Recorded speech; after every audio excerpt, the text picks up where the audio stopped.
Okay, I'm going to weigh in on the latest little internet snippet. It appears that two private investigators, Susan Daniels and John Sampson, have made the discovery that Obama is using a Social Security number that was issued for someone that had a Connecticut address. I'm not one to pile on to all these conspiracies because I've heard some pretty wacky ones. This one's interesting. I'm not saying it's any smoking gun or any condemning evidence. It's just weird. And they also state that the birth date was 1890. That's weird as hell. Okay. And I think what's most interesting about all this is the only ones covering the story are the extreme reporting agencies on both sides of the fence. I mean, you have WorldNet Daily, which is kind of like the internet equivalent of the National Enquirer.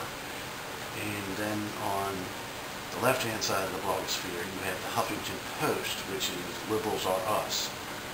And my biggest boggle is, why the hell doesn't the man, President Barack Obama, just come out and answer this crap so it will go away? I mean, there are logical explanations for why it was issued to a Connecticut address. His father lived there. I mean, some would consider that highly unlikely since he only met the man like once in his life after him and his mother divorced when he was like 2 years old. So I mean, yeah, it would be odd, but it's not inconceivable that his father's address would have been used in some kind of form. But the 1890 birth date, that would take a little bit more explaining. I mean, Social Security Administration could have made a oops. I mean, it is a government entity, and that's almost like an assurance that they're going to make an uh-oh sooner or later. But anyhow, it's just, I don't know, bizarre that nobody of any credibility is reporting on it.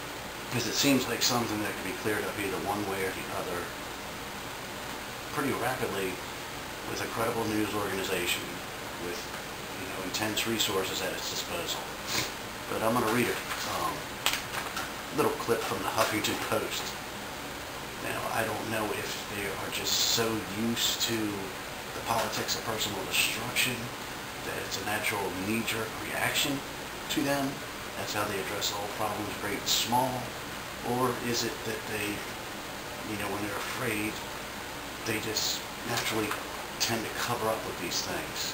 I mean, we've all learned from ClimateGate that demonization and name-calling can have a, very useful effect to promote an agenda. I mean, the global warmers were called flat earthers and deniers, not detractors, by the way. But then you come to find out that they deleted the original temperatures that all these theories and models are based on 20 years ago, so nobody can reproduce their results. Anyway, on to the article. The Huffington Post called the people who raised the question about the Social Security number intergalactic peyote space monkeys. Now, that's what I call winning an argument with using facts.